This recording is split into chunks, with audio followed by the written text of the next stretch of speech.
Hi, everyone. This is Michele Graglia. This is Marianne Hogan. Hi, I'm Adrian McDonald. I'm Katie Asmith. Hi, this is Anthony Gasals. Hi, my name is Meg Morgan. Hey, it's Jordan Trofe. This is John Ray. This is Ryan Van Duzer, and you are listening to the Gotta Run Racing Podcast. Hey everyone, we're back with part 2 of Gareth Jones. If you haven't listened to the first episode, we strongly recommend you do because it gives you his incredible backstory and what has led him to take on these races that he's doing now.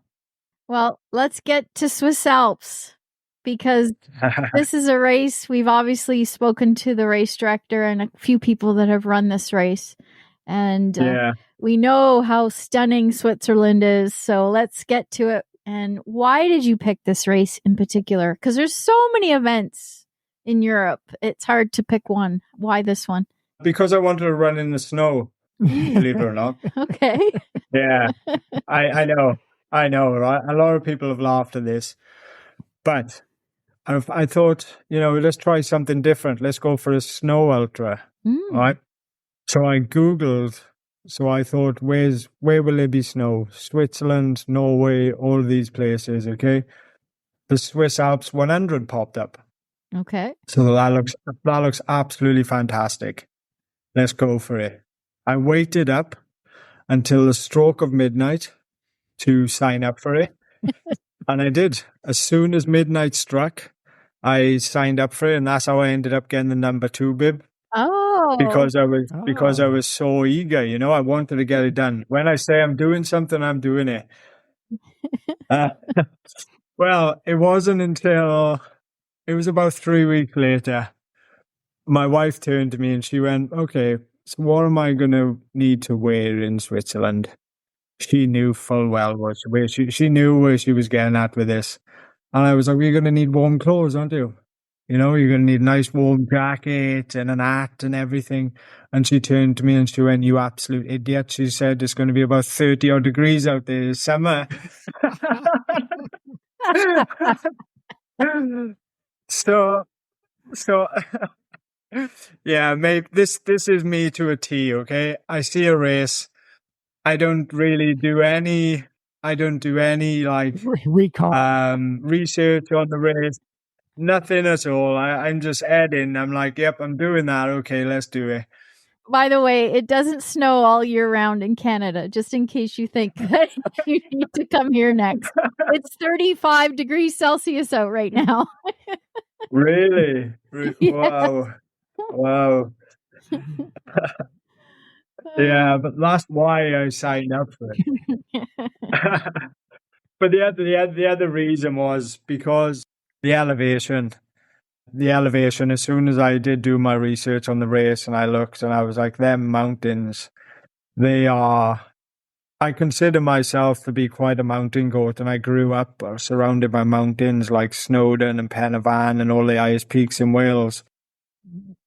But these mountains were something else. They were just walls of solid stone, It was absolutely incredible. So how did you prepare? If you had asked me before the race, how have I prepared for this? I would have said to you, I've run up and down Snowdon a few times. I've been doing like 1,500 meter runs. I thought I was very well prepared. If you ask me now how I prepared for it, I tell you I wasn't. Straight up. There's a lot more than, maybe it's because I've only been running 3 years. I mean, I've done quite a lot in that 3 years, but this was a proper ultra race, in my opinion.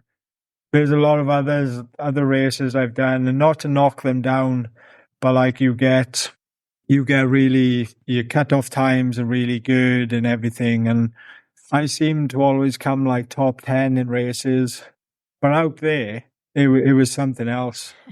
It was very fast paced, and you had to keep on top of it. You had to keep ticking away. Otherwise we were going to get timed out. And I was thinking, I'm nearing the middle of the pack here. I got to keep going, but it all started very well. I started right to the back of the race, like I do every single race. Even if it's a race that I win, I always start to the back because I like it. I like running past people. I like saying hello to people and everything. And I find you enjoy it more. It takes the pressure off you. I quickly made my way. I must have been like 3 or 4 from the front. And these guys were just going for it. I thought, okay, this pace, I've done this pace up mountains before. And then all of a sudden, I was short of breath. I started getting an headache. Oh, no. Yeah, the altitude. You know, the altitude hit me like a ton of bricks.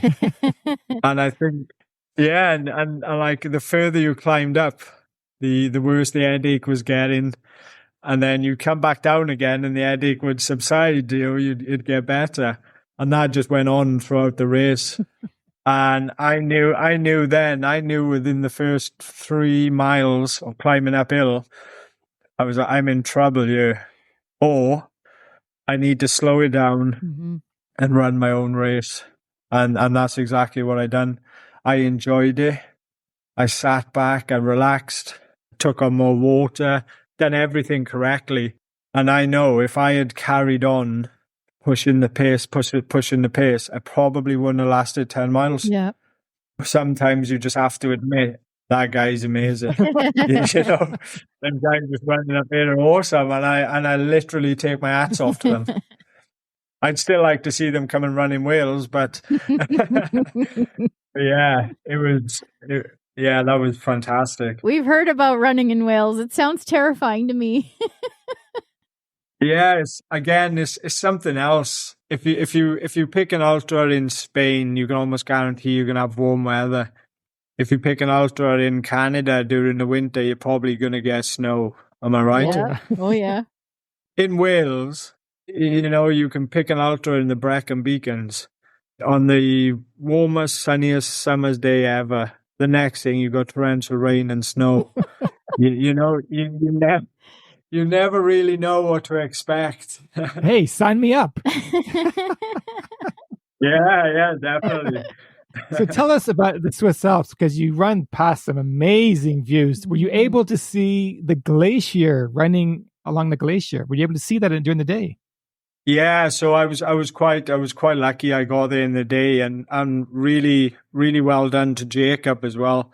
He started the race an hour early, so people like the back runners could see the glacier in the daylight, and it was quite. I was actually on. I was doing a live video when I was coming up to the Alès Glacier. And I remember saying on the live feed, right, hold on, watch this view. And as I come over the brow of the hill, I remember thinking to myself, I looked at this view and I was totally blown away by what I was seeing. It was like looking at a wallpaper on the phone. Oh, wow. Is this real kind of thing? It's probably one of the most spectacular things I've ever seen in my life. Wow. I've been all around the world with the military and seen some cool places. But just looking at that, it was this thing that's thousands of years old, and now I'm running next to it. It was quite surreal, you know. And that was a big moment for me. And going up Brythorn as well, you know, that big the big peak. Going up there was quite a surreal moment for me. And I had moments of reflection where I thought 10 years ago I was this raging drug addict, and now I'm staring at this beautiful thing running 100 miles in Swiss Alps. I was like, how can someone's life change so drastically? And I did. I had a few tears as well a couple of times as we were doing these long runs. There were tears of joy, you know, and I was really blown away by the breathtaking views. Wow. I'm looking at a route here on Strava now, and there's a couple of places that really stood out for me, and just looking at them, I'm like, how did I get through that? How did I get through that part? How did I get through that part? But I know that maybe not the first couple of runners, because they were just flying. But I know everyone after like the top 10 place, because our times are pretty close within the hours, you know, all the way down. Everyone thought the same. It's not an easy route. And it's definitely not for the faint-hearted. If you had lost concentration at all, if you had lost any concentration at all during that race, you know, that was it. You had to be all over your admin. You had to be all over yourself, which makes it really exciting to push yourself out and put yourself out of that comfort zone. And that was the best thing for me, I think. Was that your first time actually running through the night in a race? Actually, yeah, that's my longest race. So I've done like multi-day events. Like when I done the Offers Dyke, I run through the night, and Cambrian Way, I run through the night. But that was my longest race through the night, where I didn't have a choice. I had to keep going. Yeah. When you're doing your own multi-day event, you got the choice. You can stop, you can sleep, you haven't got no time limits on you. But when you're running a race, it's different, isn't it? You have to keep going. You have to keep chipping away. And it was quite strange because I'm very much a talker, especially when I get tired. I start telling people my stories and we just get chatting. But because everyone out there was from different countries all over the world, you'd catch someone up or someone would catch you up and you wouldn't know where they were from. You wouldn't know what language they spoke. I was having a conversation with a guy from Japan. Oh, wow. He didn't understand a word. He didn't understand a word I was saying, but he kept smiling at me. And this was going into the night. And then I kind of done a tactical stop where I tied my shoelaces up. He pushed on a little bit. And we spent the night, probably, you know, the best part of the night like that, a good 15 to 20 miles, where he was about 50 meters in front of me. And I could see his head torch. He could see mine. I could see an head torch behind me again, about another 100 meters. And everyone was so close, but yet so far away, if you know what I mean. For sure. But I think it's that comfort of, I was definitely thinking it, even though the language barrier was there and everything, because we could see each other's head torches, that comfort factor was still there. And the stars were shining down. And the floor coming over the part of the mountain that I come over was just glistening with the air, because the very minerals out there, the crystals are incredible, and the sand was just glittering. It was breathtaking in the night. That's so special. And it was, wow. Yeah, it was amazing. Tell us about now you're coming down to the finish line. You got 5K left in this race. What is going through your mind thinking, my God, I'm going to get this thing done?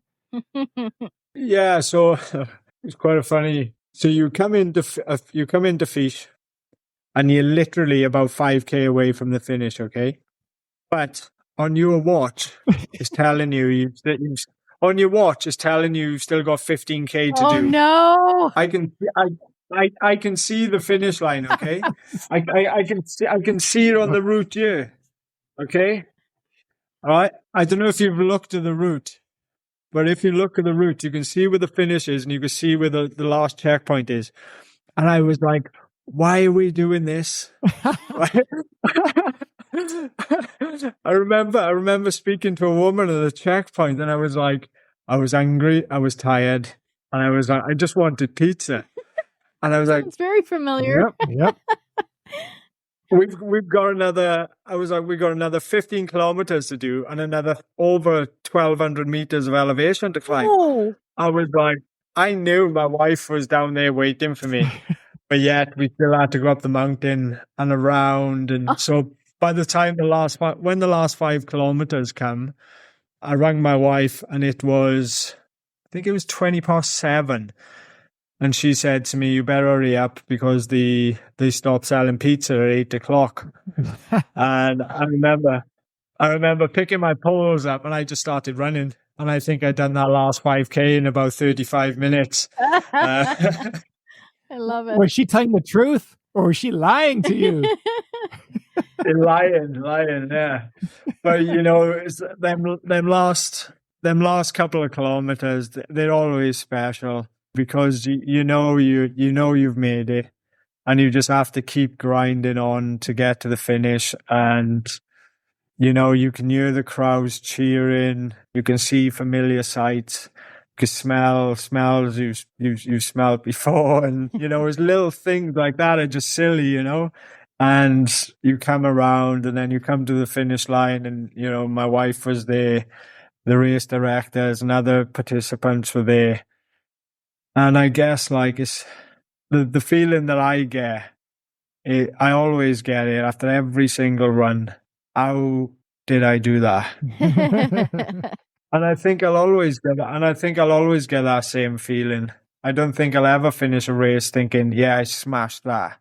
Because you don't smash races like that. No. You train hard for them and you work hard during it as well. And Wonderful. it's quite amazing. Wonderful. Well, big congrats for finishing the Swiss Alps 100. You finished in 37 hours, which is an incredible time. Mm-hmm. And you get tickets to Western States, Hard Rock, and Badwater. Will you be putting those tickets to the lotteries? Hey guys, compression therapy is something most runners are familiar with, whether it be socks, sleeves, or recovery products, right, Norm? You got it. Compression plays a huge role in reducing swelling and inflammation, speeding up muscle recovery, preventing delayed onset muscle soreness, aka DOMS, and relieving muscle pain. You guys are all runners, you know that. We are very excited to be partnered with Air Relax Canada. In fact, we'll be offering free demos of their leg compression therapy at both Rainbow Trail Run and Island Lake Classic this year. So if you're signed up for either race, make sure you swing by the tent to try out their system. We'll have the 3.0 leg recovery system on hand. Not only that, but Air Relax is offering our listeners a 10% discount if you order using our link and coupon code, which will be posted in the show notes. Check it out. 100%. I can't wait. Yeah, that would be amazing, wouldn't it? It's I think that's kind of next on my bucket list is to move further abroad. Yeah, that would just be something else. Incredible. Of those three, which one would you want to do the most? Probably Hard Rock, I think. Yeah. I think that's more your speed. Yeah, definitely. I think, yeah. Obviously, I'd train more efficiently for this time. Maybe I should do a bit more research as well. Well, there's plenty of videos on YouTube about hard rocks. You know what you get yourself into. Yeah. Now, on your social media, Gareth, Yeah. you go by the Mental Health Wanderer. Can you tell us a bit about that? Yeah, so the name kind of comes from, I was sitting there one night and I was thinking, what can I name this page? And then they come across me and I thought, the reason why I run, the reason why I walk, adventure is because of my mind, because of my mental health. Like, what am I doing out there? I'm not running. I'm not like some super fit guy and everything. I'm just a guy that's going for a wander. And then I thought, I put two and two together and like the mental health wanderer, and it kind of stuck, and it explains a lot. And I think it's good. It's good and it's bad because when you got the name mental health in the actual social media, one attracts people from all walks of life, and I mean people that need your help, people that want to ask for your help, and people that try to take advantage as well. But by having the name on my social media, and when I achieve these long runs and these challenges I set myself, and they see the mental health wanderer and they think, what's this guy's story? And it draws them in. It's not just ultra runner Jonesy or ultra runner Gareth, it's mental health wanderer. Yeah, and I'll never change it. I have been asked, would you take the mental health out of it? No, I wouldn't. No, that's who you are. That's who you are, and that's why you're doing what you're doing and spreading the message. And it doesn't have to be about running. If people can find something that works for them, that's what it's all about, right? You have to find what works for you. Yeah, that's definitely it. And you know, it works for me. And like I always say to people when they tell me, you know, your knees are going to be buggered in a couple of years, or you won't be able to run and everything. And I'll say to them, well, if I can't run, I'll find something else I enjoy. I run because at the moment I'm good at it. But the day that I fall out of love with running, I'll stop. I don't run to have trainers off a sponsor or to do podcasts even or anything. I run because it brings me joy. Mm-hmm. And the day that starts to feel like a burden or I'm doing any harm to myself, then I'll stop and I'll take up something else. Maybe boxing. Less painful. Yeah, but I think that's what it's about, and I think that's what every ultra runner feels. You know, they feel a deeper connection with it. They don't just feel it as running and training. When you're out there on your own and you're in the middle of them mountains and it's just you against the world, you know, you literally do feel like Rocky Balboa, and it's a fantastic feeling. Yes, it is. Mm. Do hard shit. Do epic shit. Yeah. That's the motto. Have you ever run into somebody maybe on the street or someone you haven't seen in maybe 10, 15 years and they don't recognize you because they knew who you were at one time and they see you now and it's like, oh my God. What a change. What a change. Has that ever come across you in life? Absolutely, all the time. Especially when I first started out with the page, and because I work away with the military, so I'm away a lot. And when I started doing this ultra running thing, and I started the Mental Health Wanderer page, you can almost feel people's negativity. Like, oh, I remember him when he was fat and he was on drugs and he was violent and he was all this. And as horrible as it is to say, people want you to fail. They follow you to watch you fail. Yeah. Well, let's be honest, I haven't failed. Even if I was to DNF a race, even if I was to start an 100-mile race and only get 2 miles in, to me, I'm still not failing, okay, because I'm trying. Now, I see these people that are on my page or even on the streets that I was bullied by as a kid. And I think I'll never look at myself and think, yeah, I'm better than you. I'm better than that.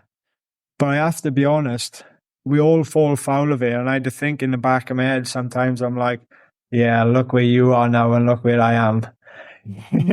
Subconsciously, I think that. Never say it out loud at all. You know, I'm not that type of person. But it is like, it's strange how times change.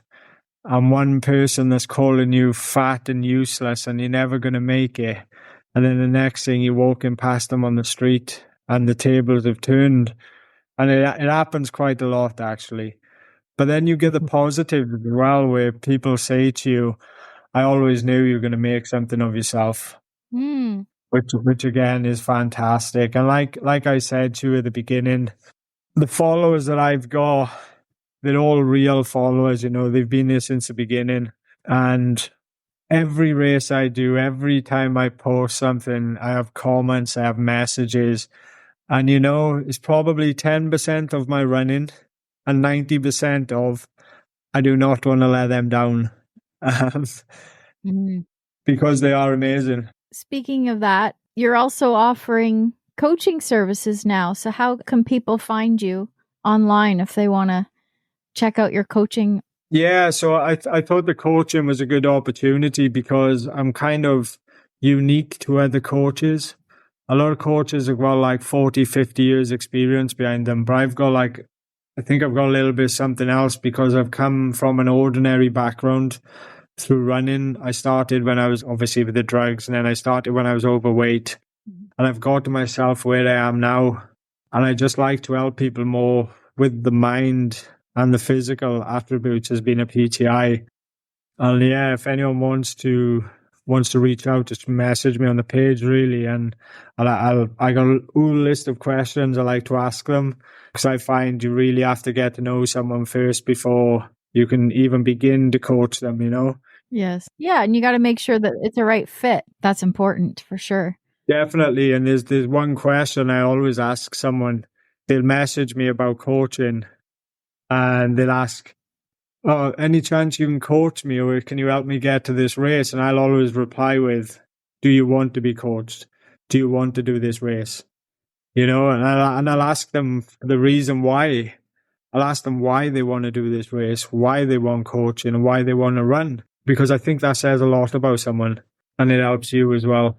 Definitely. And we'll post a link to your website in the show notes just for anybody, because your website's not just about your coaching. It's other aspects of what you're up to as well. But we're wondering when either the book or the movie's going to come out. So just a fun question. And I think I have an answer. We'll see what you come up with. Who would you want to play you in the story of your life if you could pick any actor? Oh my God. I guess, do you know James Corden? Yes. I guess James Corden would be pretty cool. Wow. Yeah, because he was slightly overweight. He's a funny guy and everything. I can picture him running ultra marathons as well. I was going to say Daniel Craig. Nah. Have you ever heard of Charlie Engle? No, I haven't. He's an American ultra runner, but before ultra running, he was a crack addict, and he spent 16 months in a federal prison, and he became the first person to run across the Sahara. I have heard of him. With Canadians Ray Zaab and Chinese runner Kevin Lin. Yeah. Yeah, it took him 111 days. That's right, yeah. Yeah. And the documentary is called Running the Sahara. I'm pretty sure there's a book out as well, isn't it? That's right, he wrote a book. That's what we're asking. When's your book going to come out? Yeah. I've got another 3 big races next year to do. And I might be ready to write something then after these. But yeah, I have to learn how to write first. You can get somebody else to write for you. You just tell him the story. He'll write it. Yeah. Yeah, it's a good idea. What are the 3 big races, Gareth? So I've got Marathon des Sables in April. Then I haven't really disclosed one, but it's going to be race across Scotland, 220 miles. Nice. So that looks really good. That looks like an awesome race. But then I want to take a step away. So towards the end of next year, because I've done so many races this year and last year, I really want to do something self-supported again.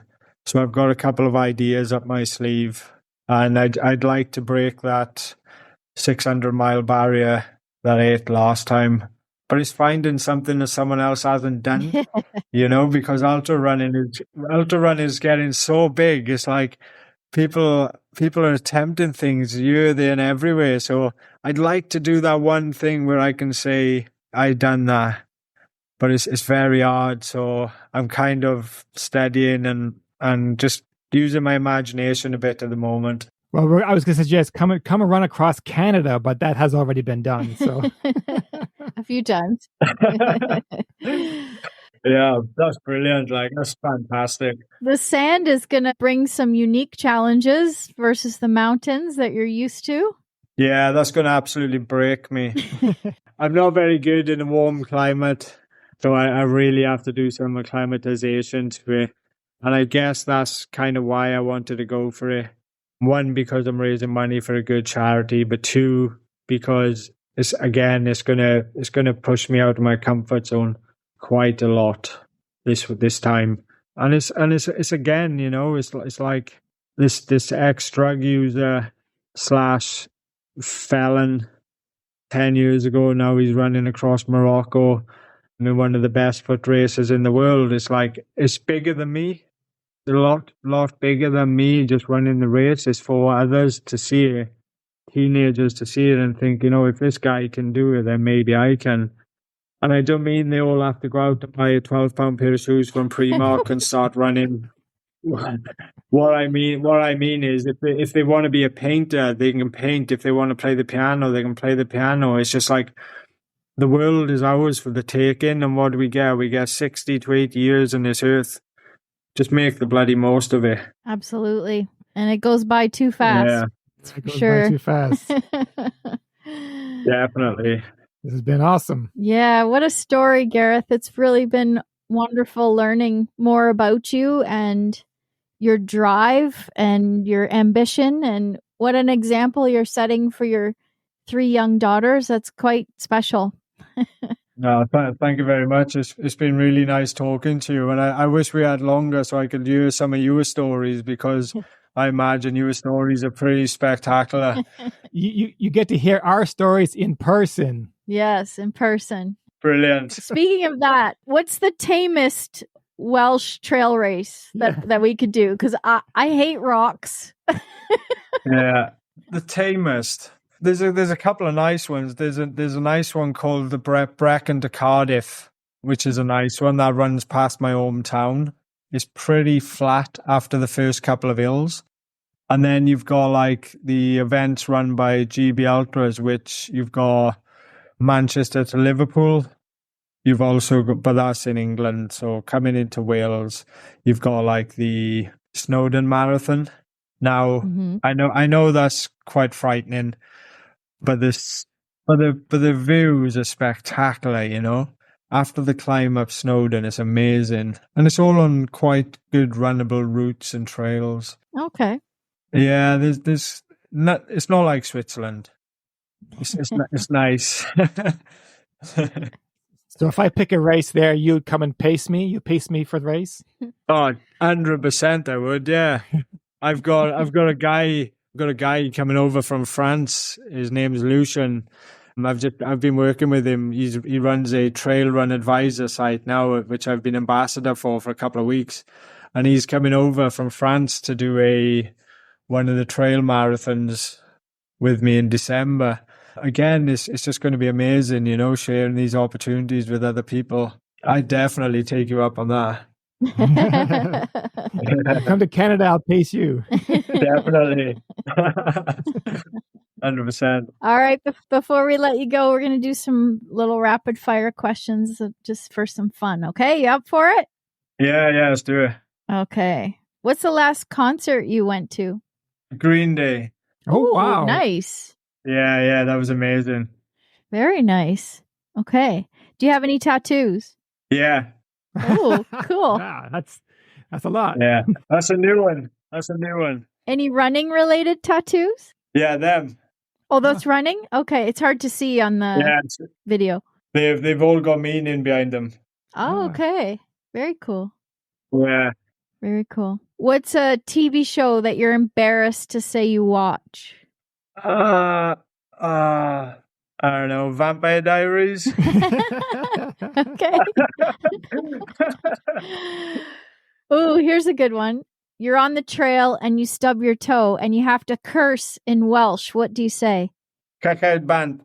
What does that mean, essentially? What does that translate to? Fuck off. You're telling the Rock to do that? Yeah. That's good. That language just totally mystifies me. There's so many consonants. Would you rather be a professional writer, painter, or musician? Musician. Definitely. Good one. Definitely musician. Pick a superpower that you would like to have. It's got to be invisibility. It's a good one. Yeah, it's got to be invisibility. Yeah, it's popular. Yeah, I guess like walking around, you know, not having a care in the world. No one knows what you're doing. You can just sit by the lake, just chilling out. No bills, no nothing. It'd be great, wouldn't it? All right. Well, we'll definitely keep in touch because we want to see how you do at Marathon des Sables, and I'm sure it's going to be pretty epic. Actually, we have a podcast. We did 2 podcasts on Marathon des Sables. We'll send them to you so that you can watch them. Fabulous. Thank you. Yeah, I'd appreciate that. Thank you very much. And it'd be great to keep in touch as well. Absolutely. Yeah, that's fab. Do you mind if I take a screenshot before we go? Yeah, for sure. Yeah, that's awesome. Thank you very much. All right, Gareth. Well, enjoy your time off. Really nice meeting you. You too. Thank you very much, both. All right. Cheers. Bye. Bye. And that was Gareth Jones fresh off his finish at Swiss Alps 100. What a story. Crazy. Wow. Unbelievable. What a journey. The journey is not ending or it hasn't stopped. It's continuing. He's only 34. Wow. He's got a lot of life to live. Yeah. I can't wait for the book to come out or the movie. Definitely. Unbelievable. I like how he said when he bumps into people he hasn't seen in 10 years and they just can't believe what has he become. Right. Because they knew him, what he was. Mm-hmm. And that happens to you, right? From high school? Yeah. It's like, same thing. It's like, you're doing what now? Yeah. No one would ever guess back then. Yeah. You can live so many lives in this one life of ours, can't you? Yep. And there's so many chapters. You have an interesting backstory too, but we'll get into that one day. That's another day. But I need a few beers before I let that go. But I like the fact that he thinks he has 5K left in the race. Oh my God. That brought back flashbacks of Slovenia. Oh, man. It's many ultras that we've done. Many. That you see the finish line. Or you hear it, which is even kind of worse because you think it's close. Yeah. And then you're going around it, or why am I climbing? I need to go down. Why am I going up? That happened at Mozart. Oh my God. And I was mad, just like him. Yes. And I wanted pizza, just like him. Same. Yep. Oh, that is a mean race director's trick. And as a race director, I would do it myself. Yeah, you would. Sadistic bugger. But in any case, I can't wait to, hey, you know what? We should look at something in Wales to see. No, it looks beautiful. I'm just actually quite terrified of running. Because you might get a hurricane on a nice sunny day? Is that what you're saying? No, it's not the weather. It's the terrain. Okay. Yeah. Anyways. All right. And that concludes part 2 with Gareth. I hope you enjoyed it. Again, please just hit like. Thanks for listening. See you next time. Cheers. Bye.